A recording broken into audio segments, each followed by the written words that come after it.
Guide media में आपका स्वागत है। हम मिल रहे हैं श्री सुरेंद्र पाल बागा जी से। वो हैं बहुत अच्छे स्कॉलर, 8 किताबों के रचयिता हैं, 200 से ज़्यादा लेक्चर दे चुके हैं, 5 से ज़्यादा देशों में जाके अपने ज्ञान का प्रदर्शन कर चुके हैं और 100 से ज़्यादा इमारतों में वो इनाम प्राप्त कर चुके हैं, अवार्ड प्राप्त कर चुके हैं, सम्मान प्राप्त कर चुके हैं। यानी कि मैं बात कर रहा हूँ वास्तुकला पे, आर्किटेक्चर पे।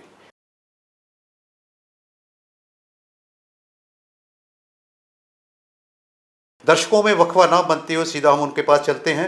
सुरेंद्र पाल बागा जी, आपका स्वागत है। नमस्कार जी, नमस्कार। बागा साहब, सबसे पहले ये बताइए कि आप चंडीगढ़ में रहते हो, चंडीगढ़ में काम कर रहे हो, 40 साल से काम कर रहे हो, और 40 साल में चंडीगढ़ में कुछ ऐसी चीज़ें हुई हैं बनाने में, बनने के बाद, और उसकी चर्चा पूरे विश्व में रही है। लेकिन हम चाहते हैं कि जिसने इसकी बुनियाद रखी, यानी ला कार्बूजियर की बात करते हैं या पियरे जॉनरे की बात करते हैं, तो इसमें ये बताइए सबसे पहले, मुझे पता चला है कि ला कार्बूजियर से पहले कोई और भी था जो चंडीगढ़ का योजना निर्माण करने वाला था। सबसे पहले जब चंडीगढ़ को बनाने का फैसला हुआ तो पंडित नेहरू जी ने, उनके एक दोस्त थे जो अमेरिकन प्लानर थे, उनका नाम था एल्बर्ट मेयर, उनको यहाँ पे बुलाया गया जी। तो उन्होंने सारी योजनाबंदी करी चंडीगढ़ की। उनके साथ एक पॉलिश आर्किटेक्ट थे जो अमेरिका में ही काम करते थे, उनका नाम था मैथ्यू नोवेस्की और एल्बर्ट मेयर, दोनों ने चंडीगढ़ का सारा नक्शा तैयार किया जी। और बाद में मैथ्यू नोवेस्की सारे नक्शे, सारी फाइलें लेके एक जहाज़ में इंडिया को आ रहे थे तो रास्ते में वो प्लेन क्रैश हो गया। जब वो प्लेन क्रैश हो गया तो जो एल्बर्ट मेयर है वो इस चीज़ से घबरा गए कि शायद मेरे से ये काम आगे अकेले से होगा नहीं जी। तो वो थोड़ा सा आनाकानी करने लगे। उसके बाद हिंदुस्तान की सरकार ने उस टाइम फैसला किया कि हम इनकी जगह कोई नई टीम नियुक्त करते हैं जी। तो उसकी तलाश करते करते वो हमारी हिंदुस्तान की टीम लंदन में पहुंची। वहाँ पे मैडम जेन ड्रू और उनके पति को मिले वो लोग, और मैडम जेन ड्रू ने कार्बूजियर का नाम रिकमेंड किया जी। उन्होंने बोला कि पेरिस में एक बहुत बड़ा आर्किटेक्ट है, प्लानर है, उसको आप संपर्क कीजिएगा। तो कार्बूजियर अपने एक मैगजीन को प्रिंट करते थे जिसमें वो अपनी सारी फिलॉसफी जो है, अपने आइडियाज़ है, उनको पब्लिश किया करते थे। इस ज़रिए वो जो इंटेलेक्चुअल सर्कल्स थे पूरे दुनिया के, उनमें वो काफ़ी मशहूर हो चुके थे जी। उसके बाद हमारी टीम जो है, हिंदुस्तानी टीम, वो पहुंचती है पेरिस में और कार्बूजियर से एक होटल में मुलाकात होती है। जब सारा चर्चा हुआ तो वो बातचीत नेपरे नहीं चढ़ी और कार्बूजियर उठ के चले गए कि भाई मेरे से ये काम इतने कम पैसों में होगा नहीं जी। तो फिर सुबह हुई तो कार्बूजियर को किसी ने समझाया कि इतना बड़ा मौका मिल रहा है काम करने का, तो आप एक बार इस पे पुनर्विचार करो जी। सुबह कार्बूजियर से दोबारा मुलाकात हुई तो वो बोलते ठीक है, जैसे भी है हम करेंगे। तो इस तरह से कार्बूजियर को काम मिला। और बहुत कम लोग जानते होंगे कि जब कार्बूजियर आया जहाँ पे तो उन्होंने अपनी सारे चंडीगढ़ की जो प्लानिंग है वो सिर्फ 4 दिन में फाइनल कर दी थी। इसके लिए बहुत बड़ी सोच चाहिए, बहुत बड़ा ज्ञान चाहिए, बहुत ज़्यादा प्रैक्टिस चाहिए, क्योंकि 4 दिन में इतना बड़ा नक्शा शहर का बनाना बहुत मुश्किल काम था। अच्छा, तो यानी ला कार्बूजियर की ये खासियत थी जो उनका अहम, यानी कि ज्ञान का एक वो है मिसाल। ये बताइए कि उसमें कई मिथ्यां चल रही हैं कि ली कार्बूजियर जो काम कर रहे थे उसके लिए इनको पर्याप्त जो डिग्री बोलते हैं या कुछ कहते हैं ऐसी पढ़ाई नहीं थी, ऐसा कुछ है?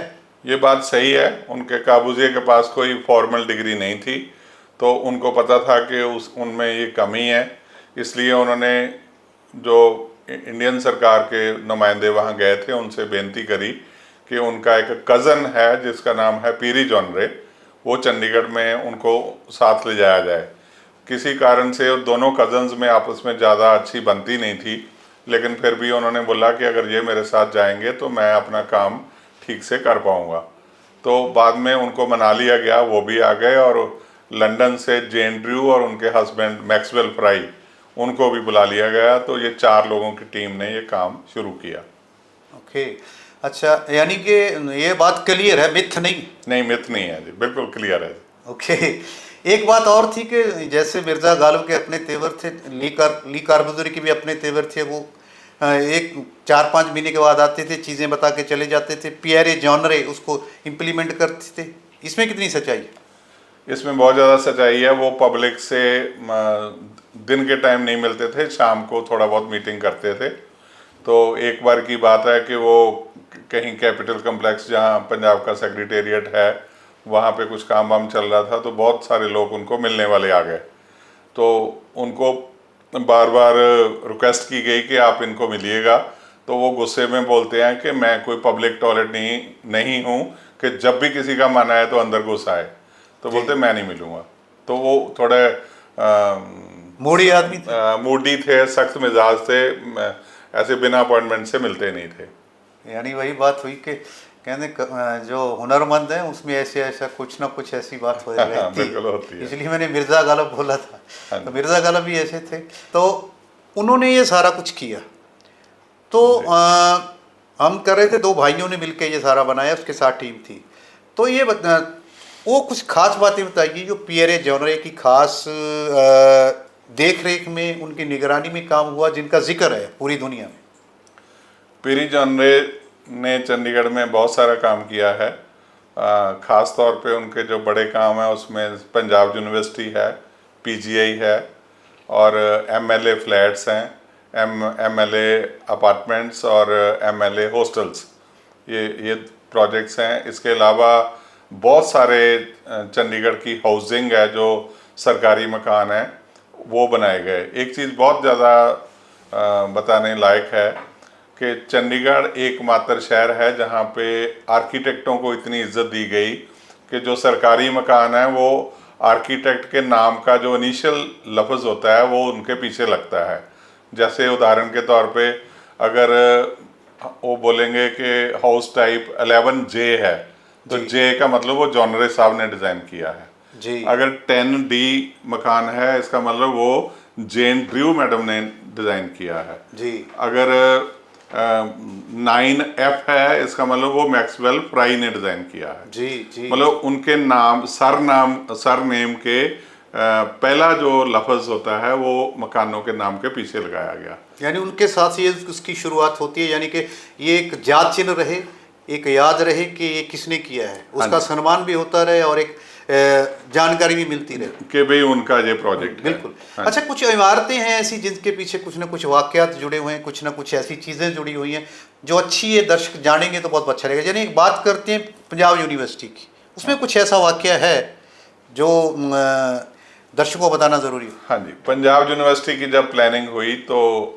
उसमें सारी बिल्डिंगों के ऊपर लाल पत्थर लगाया गया जी। तो उसके बाद जब गांधी भवन की प्लानिंग चल रही थी, डिज़ाइनिंग चल रही थी, तो जॉनर साहब को किसी ने पूछा कि ये अकेली बिल्डिंग सफ़ेद रंग की क्यों है जी।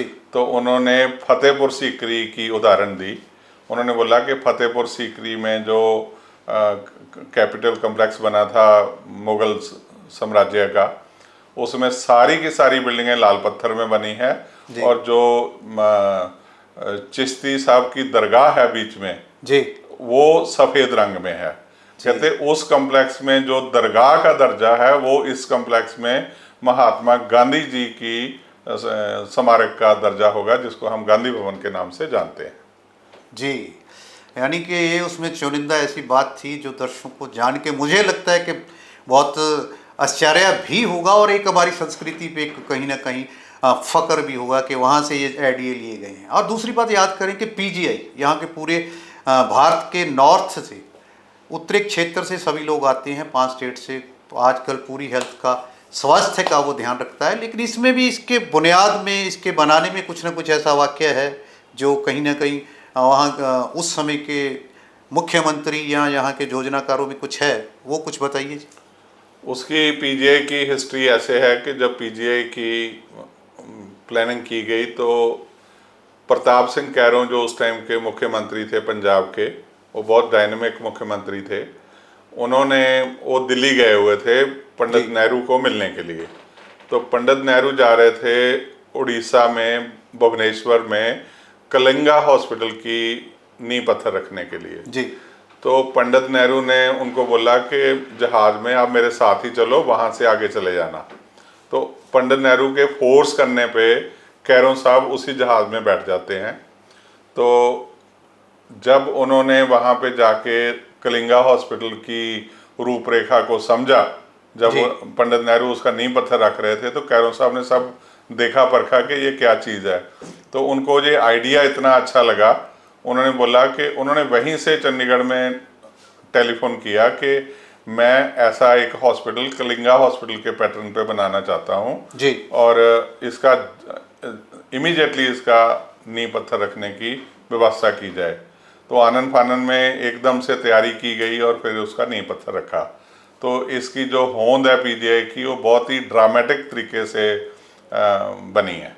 हाँ, यानी कि कहने का मतलब जो मौलिक चीज़ें, रचनात्मक चीज़ें, जो जिक्र जो चीज़ें होती हैं वो ऐसी ही पनपती हैं। तो वो ऐसे हुआ कि अभी बात हम थोड़ा आगे चलते हैं कि जैसे कि ला कार्बूजियर की खूजिए की बात करते हैं, पियरे जॉनरे की बात करते हैं, तो उनका प्रेम इस शहर के साथ ऐसा हुआ, देखो देखने वालों का है, किसी कृति को देखने में प्रेम है वो, लेकिन जो बनाने वालों का प्रेम वहाँ रह जाता है। जैसे कि अभी हम अगर जिक्र करें तो पियरे जॉनरे का यहाँ एक म्यूजियम बना हुआ है, ली कार्बूजियर का कुछ ऐसे किस्से हैं इनके साथ। जैसे माना जाता है कि सुखना लेक में उनकी राख बिखेरी गई, हालांकि वो इस धर्म से यानी कि वास्ता नहीं रखते थे। जैसे रतन टाटा भी हुए हैं, वो भी उस धर्म से वास्ता नहीं करते थे, लेकिन उनकी प्रक्रिया यानी कि उसकी मृत्यु के बाद वैसे की गई। इसमें कुछ ऐसे हैं। पियरे जॉनरे ने अपनी जो विल थी उसमें वसीयत थी, जो उसमें लिखा था कि जब मेरी डेथ हो जाए तो मेरी आखिरी इच्छा ये है कि मेरी जो बॉडी की एशेज हैं, जो सवाह है मेरी जो राख है, जो वो सुखना लेक में बखेरी जाए, ताकि इस शहर में ही मैं बिल्कुल मिक्स हो जाऊं। और इस वजह से जब पंडित नेहरू को इस बात का बताया गया तो उन्होंने हेलीकॉप्टर दे के वो सारी व्यवस्था करी और लेक पे एक बहुत बड़ा फंक्शन किया गया, जिसमें पियरे जॉनरे की जो नीज थी वो लेके आई और ये बहुत बड़ा एक फंक्शन करके सुखना लेक पे उनकी जो एशेज हैं, जो राख है, उसको प्रवाह किया गया। एक बात और है, मुझे लगता है कि एक बात कुछ और भी थी, वो थोड़ा ऐड कीजिए या क्लियर कीजिए कि उनकी मृत्यु कहीं और हुई थी और वो राख लेके शायद उनकी रिश्तेदारी में दूर की थी, कोई लेडी थी कोई। वो खुद मैरिड नहीं थे, जॉनरे साहब मैरिड नहीं थे, वो अपनी नीस के साथ ही रहते थे, वो ही उनकी देखभाल करती थी आखिर तक। और वो 15 साल चंडीगढ़ में काम करने के बाद जब उनकी हेल्थ खराब हो गई तो वो 2 ही कपड़ों में आए थे और उन्हीं 2 कपड़ों में वापस चले गए। और जाते हुए जो भी अपना सामान था, जैसे उनकी जीप थी, वो अपने ड्राइवर को गिफ्ट कर गए, और जो उनके बर्तन थे वो अपना जो खाना बनाने वाला लड़का था उसको दे गए। ऐसे करके जो भी लड़के लड़कियां उनके साथ काम करवाते थे, हेल्प करते थे, सारा कुछ उनमें बांट के और खाली हाथ आए थे, खाली हाथ वहाँ चले गए। और एक बात और बताने लायक है यहाँ पे कि वो महात्मा गांधी के बहुत बड़े उपासक थे जी, बहुत ज़्यादा उनके बारे में पढ़ते थे, बहुत ज़्यादा उनके बारे जानते थे, और उसी तरह की ज़िंदगी वो जीते थे। तो ले कार्बूजियर का कुछ ऐसा किस्सा है जैसे कि पियरे जॉनरे का है? काबूजिए जब बहुत हाई लेवल पे पहुंच गए तो उनका ये है कि उन्होंने शादी करानी थी। तो उनकी जो जिनसे शादी हुई वो इटालियन मॉडल थी लड़की जी। तो उसके साथ उन्होंने शर्त रखी कि हम शादी इस कंडीशन पे कराएंगे कि हमारा कोई बच्चा नहीं होगा। तो वो सहमत हो गई। बाद में कुछ साल होने के बाद वो लड़की फिर मेंटली अपसेट हो गई। इनकी जो बीवी थी जी, वो बोलती थी कि मुझे बच्चा चाहिए, वो बोलते थे कि मैंने तेरे से पहले वायदा किया था जी। इस जद्दोजहद में वो बहुत बीमार हो गई, फिर उसकी डेथ हो गई। यानी कि जो हुनरमंद लोग हैं, जो कलाकार लोग हैं, वो ऐसी कुछ ना कुछ बातें कर जाते हैं, वो शायद ज़िंदगी में सूट नहीं करती हैं, इसलिए वो अलग रहते हैं लाइफ में। अब बताइए कि ये देखो, ये कोई पुराने गुजरे ज़माने की बातें जो लोगों को पता नहीं था। हम गुजरा ज़माना इसलिए बोल रहे हैं कि लोगों को पता ही नहीं है कैसे क्या हुआ बाबा। वो देखते हैं चंडीगढ़ ऐसे कैसे है वैसे है, जो भी है। ली कार्बोजिर का जरा सा नाम जानते हैं, पियरे जॉनरे को मेरे को लगता नहीं कुछ जानते होंगे, या जो कुछ से आपने बताए हैं वो नहीं भी जानते। लेकिन अभी बताइए कि जो पूरे विश्व में इसका नाम है, उसके अकॉर्डिंग अभी भी ऐसा इसका जिक्र है, वो क्या क्या चीज़ें हैं जिसकी वजह से इनका जिक्र है, वो क्या खासियत है, वो क्या नई चीज़ है जो अब भी पूरी नहीं हुई, जो ली कार्बूजिए कर चुके हैं या पियरे जॉनरे कर गए, वो कैसी चीज़ें हैं? इन्होंने जो भी काम किया वो बहुत ही काबिल तारीफ है हर लिहाज से। जब चंडीगढ़ के सेक्टर बने तो उसके बाद पूरे इंडिया में कोई भी शहर में कोई एक्सटेंशन होती थी तो उसको सेक्टर प्लानिंग ही बोलने लग गए। धीरे धीरे पूरे विश्व में सेक्टर बोलने लग गए। फिर इन्होंने यहाँ पे जो डिज़ाइन फिलॉसफी बनाई कि जो बिल्डिंगें हैं वो अपने ओरिजिनल कलर में ही रहेगी। जैसे कंक्रीट जैसे दिखेगी, ईंटें बाहर से नंगी ईंटें दिखेंगी, जैसे ये अपने नीलम सिनेमा की बनतर है। तो ये जो मॉडल उन्होंने बनाया बाद में पूरे विश्व में वो बहुत मशहूर हो गया। एक मॉडुलर थ्योरी बनाई उन्होंने, जिसमें उन्होंने बोला कि बिल्डिंग की इमारत जो भी कंस्ट्रक्शन है उसमें हर डिमेंशन जो पैमाइश है वो इंसान की बॉडी के मुताबिक तय की जानी चाहिए। उसको मॉडुलर थ्योरी कहते हैं। तो वो पहली बार ये थ्योरी निकाली गई। पहले पुराने ज़माने में 14-14 फुट ऊंचे दरवाजे रखते थे, कार्बूजियर बोलते हैं। उसका फ़ायदा क्या, जब बंदे की हाइट ही 6 फीट होती है। तो इस तरीके से उन्होंने बहुत रेवोल्यूशन लाया जो बहुत आगे जाके अभी तक भी आर्किटेक्चर के स्टूडेंट यानी कि वो मॉडल को यूज़ किया जाता है। एक बात और है, जरा सी वो बताइए, इसमें ऐड कीजिए कि वो क्या चीज़, इसको एलैबोरेट कीजिए, तफसील में दीजिए कि बॉडी के हिसाब से कैसे। जब हम किचन में खाना बनाते हैं खड़े होके जी, तो वो टेबल की एक हाइट है, टॉप की एक हाइट है, जिस हाइट को लेके स्टैंडर्ड हाइट है जी। तो उस पे ही हम उसको फिक्स कर दिया। उन्होंने बता दिया कि इतनी हाइट चाहिए जी, तो वो हाइट सभी इंसानों पे तकरीबन फिट बैठती है। एवरेज हो टेबल की एक हाइट है जी, कुर्सी की एक हाइट है, दरवाजे की एक हाइट है, इस तरीके से छत की एक हाइट है जी। आपने पुराने मकान देखे होंगे, उनकी छत 12 फुट पे पड़ी हुई है, किसी की 15 फुट पे पड़ी हुई है। उन्होंने फिक्स कर दिया कि 10 फुट छत, जो 10 फुट हाइट है, ये काफ़ी होती है जी। तो उन्होंने ऐसे हर चीज़, मतलब इंसान एक स्टैंडर्ड साइज बना दिया, स्टैंडर्ड साइज बना दिए। बोलते इसको फॉलो करो, ये बिल्कुल फिट बैठेगा। चलो, एक बात और है जो इंडिया के पूरे विश्व में पहचान है चंडीगढ़ की, ओपन हैंड। एक हैंड की तस्वीर है, वो कैसे बनी है, उसके पीछे कुछ ना कुछ है, वो बताइए। कार्बुजिए को अपने माता जी से बहुत प्यार था जी। जब माता जी उनके डेथ बेड थे, जब उनकी मृत्यु होने वाली थी तो उन्होंने अपनी माता जी का हाथ पकड़ा हुआ था। तो हाथ पकड़ के ऐसे वो एक पेन से एक कॉपी पे उनकी माता जी के हाथ की रेखाएं और हाथ का वो ड्राइंग बनाने लगे, स्केच बनाने लगे जी। जब वो स्केच बन गया तो माता जी की डेथ हो गई। अच्छा। उसके बाद उन्होंने वो स्केच को ऐसा मान लिया कि मैं इस हाथ को हमेशा के लिए अमर कर दूंगा जी। तो उन्होंने चंडीगढ़ में ये तजवीज़ दी कि चंडीगढ़ का जो ओपन हैंड है वो इस तरीके से मैं बनाना चाहता हूँ, और वो मंजूर हो गया और वो बन गया। और ये घूमता भी है हवा के साथ ऐसे, तो जो हवा की डायरेक्शन है वो वेदर कॉक की तरह ये हवा की डायरेक्शन भी दर्शाता है। और ये पंजाबियों की पर्सनैलिटी भी दर्शाता है कि हम कहते हैं open to receive and open to give, कि हम खुले मिजाज के होते हैं पंजाबी, तो वो उस सभ्याचार को भी ये दर्शाता है। और उसके बाद एक बात और ऐड करना चाहता हूँ कि उन्होंने भाखड़ा डैम पे भी ये तजवीज़ दी थी, ड्राइंगें भी बनाई थी उन्होंने। भाखड़ा डैम की प्लानिंग में भी काबूजिया साहब की इन्वॉल्वमेंट है, जो बहुत कम लोग जानते हैं।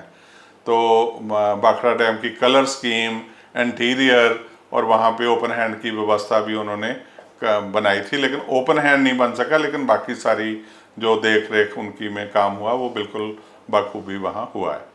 जी, लगातार देखते रहिए गाइड मीडिया।